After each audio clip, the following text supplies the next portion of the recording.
Hi guys, welcome back to the next Director's Chair. We're looking at the professional world of Luc Besson, so let's go into it. Welcome back to the next Director's Chair. We talk about directors. Today we're talking about Luc Besson. Before I do, don't get to subscribe. And Caucasian World's algorithm. So today, I'm talking about Luc Besson. I'm going to go through all of them. I'm going to tell 4 of them to start. So, before I start, I'm not talking about any of the short films. So, 1983, we have the Donner Combat, English, most of these will be French because he's a French director, so I will spell them out in English. So English The Last Battle is a 1983 French post-apocalyptic film. It was the first feature film to be directed by Luc Besson. And it stars Pierre Jovard, Jean Bois, Fritz Wepper, Jean Reno, and Maurice Lamy. It made $1.7 million, $3.5 million budget. And it also features Jean Reno in his first prominent role. I've not seen this movie. I don't know if it's good or not. Then 1985, we had Subway, which was a French film.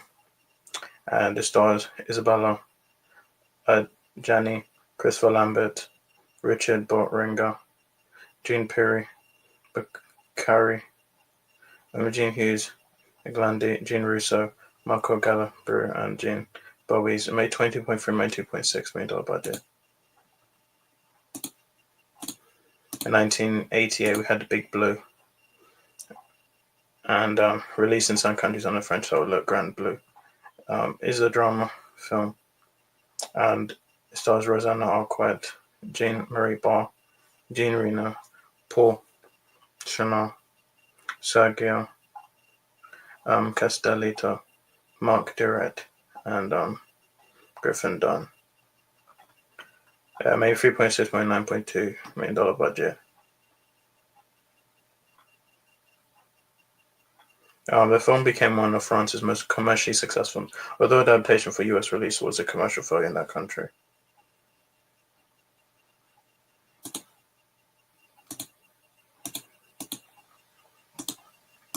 In 1990, we had La Femme Nikita, also called Nikita in France, is a French language action thriller film, and it stars Anne Parlant, Jean Hughes, Aglande, Sharon Carroll, Jean Moreau, Bimbos, Jean Reno, Philippe Leroy, Roland Blanche, and Jacques Baudet. It makes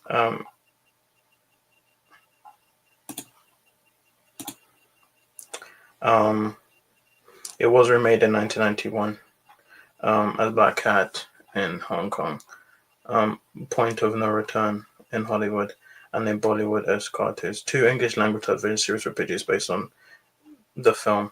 One from 1997 2001, and the other one from 2010 to 2013. With the first one called La Femme Nikita, and the 2010 one called Nikita. Then in 1991, we had Atlantis, which is a French-Italian documentary film. And this one is documentary. In 1994, we had Leon the Professional, originally titled The Professional in the United States and Leon Outside the United States. Is an English-language French action thriller film. It stars Jean Reno, Gary Oldman, Natalie Portman, and Danny Aiello. Made $45.3 million, $16 million budget. Received mostly positive reviews from critics. I realized, I think it's one of my favorite films by Luc Besson. My dad had a DVD that I watched and I really loved it, so it's Leon Professional. Then in 1997, we had The Fifth Element, which is an English-language French science fiction action film. And it stars Bruce Willis, Gary Oldman, Ian Holm, Chris Tucker, and Mila Jovovich. Made $263.9 million, $19 million budget. Received mostly positive reviews. Some critics were highly negative. At the time of release, it was the most expensive European film ever made, and it remained the highest-grossing French film at the international box office, to release of The Untouchables. And I like this. This is probably my second favorite after Leon the Professional. Then in 1999, we had The Messenger, the story of Joan of Arc, a French Jeanne d'Arc, which is an English language French epic historical drama film. And it starred Mila Jovovich, John Malkovich, Faye Dunaway, Dustin Hoffman, Pascal Gregory, Vincent Cassel, Tesh Carker, Richard Ridings, Desmond Harrington, Timothy West. A $67 million and $60 million budget. And it was a critical and financial success and had a positive influence on both their careers. The mission was intended to follow that success and cement Besson's and Jovovich's status in film. However, it received mixed reviews and underperformed at the box office. Then in 2005, we had Angel A, which is a romantic fantasy drama film. It starred Jamal Debose, Ree Ramazan, Gilbert Melki, and Sergei Subokin. It made $9.9 million on $1.2 million budget. Then in 2006, we had Arthur and the Minimoys. French Arthur de la Minimoys, or Arthur in the Invisible United States, an English language French live action animated fantasy film. It is based on the first two books of the Arthur children's books by Arthur the Minimoys and Arthur the Forbidden Sea by Luc Besson.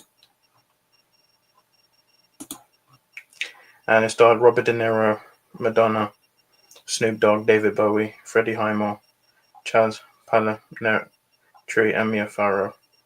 Made $107.9 million, $60 million budget.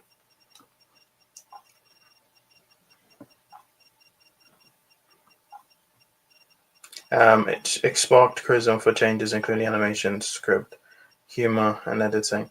But Freddie Moore's performance and the visual aspects were praised.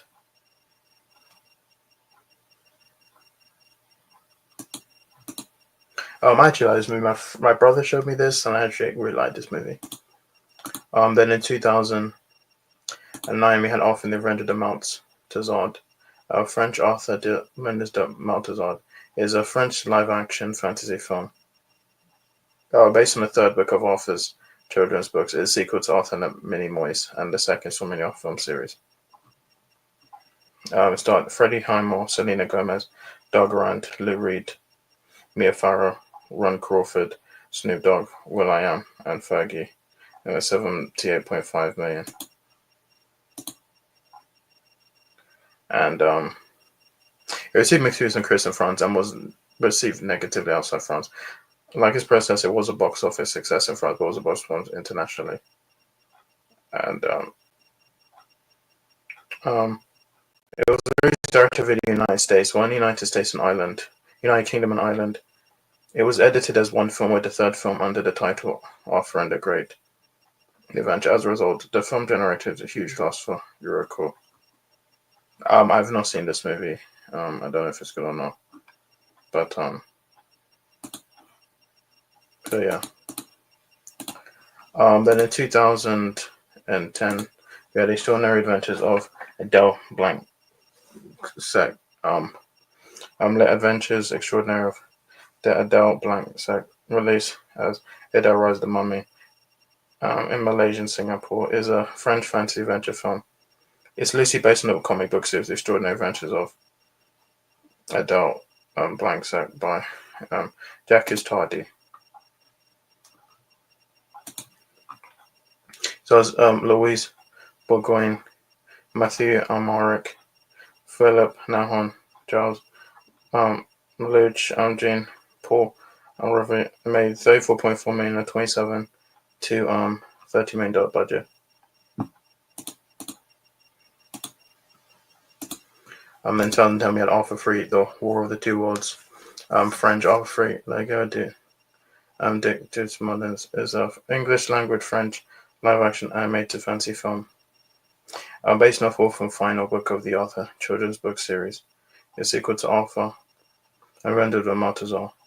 And film is in the Arthur series. The film was shot back to back with the previous installment. It's the last installment in the main series. It stars Freddie Highmore, Selena Gomez, Doug Rand, Lou Reed, Iggy Pop, Mia Farrow, and Ron Crawford. There was a spin. It was edited as one film with the second film under the title Arthur and the Great Adventure. The film marked Law Reed's last acting role before his death in 2013. A spin-off, Arthur Malediction, was released in France in 2022. I've not seen this one either. Um, then in 2011, we had The Lady, which was a biographical film directed by Luc Besson.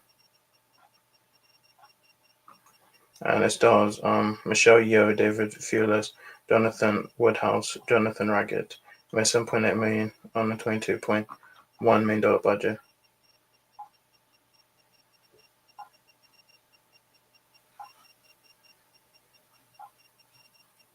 As stars Michelle Yeoh as young Sang-Yu and David Thewlis as her late husband, Michael Aris. Then in 2013, met the family. Releases Malita and Cosa Nostra in some countries. Is a French black comedy crime film. It's based on the French novel Nala Vita, Badfellas in 2010 English translation by Tonino Benacquista. Stars Robert De Niro, Michelle Pfeiffer, Tommy Lee Jones, Diana Agron, and John DeLeo. And it made $17.4 million, $30 million budget. I've actually seen this movie and I thought it was pretty good. Then in 2014 we had Lucy, which was an English language French science fiction action film. And it stars Scarlett Johansson and Morgan Freeman. Troy Mintz-Sega and Emma Wack. It made $469 million on a $40 million budget. It became a box office success. It received generally positive but also polarized critical reviews, although praise was given for its themes, visuals, and Johansson's performances. Many critics found the plot nonsensical, especially its focus on the 10% of the brain nerve and resulting abilities. I think this movie is also pretty good. Then 2017, we had Valerian and the City of 1,000 Planets. French Valerian et Saint-Detmar Plants is a space opera. It's based on the French science fiction comic series Valerian and the Laureline. It stars Dane DeHaan, Cara Delevingne, Clive Owen, Rihanna, Ethan Hawke, Herbie Hancock, Chris Wu, and Rutger Hauer. And made $226 million on a $177 to $205 million budget. And received mixed reviews from critics who criticized the plot and some of the casting but praised the visuals. But due to its high production and advertising costs, was considered a box office bomb following its release in the United States. In 2019, we had Anna, which is an action thriller film. It stars Sasha Luss, Luke Evans, Cillian Murphy, and Helen Mirren. Made $31.6 million, $30 million budget. It received mixed reviews. And then 2023, we have Dogman, which is an English language French action thriller film, starring Caleb Landry Jones, Jojo T. Gibbs, Christopher Denham, and Grace Palmer. It made $4.2 million, received mixed reviews. And then finally, 2000, finally we have Dracula, A Love Tale, which is an upcoming gothic film. It stars Caleb Landry Jones, Christoph Waltz, and Matilda de Angelis. This is based on the 1897 novel Dracula by Bram Stoker. I don't know. This is the only set photo I have of it. There's no post. So I don't know when it comes out. So, yeah. So that's it. So, guys, thank you for watching my video.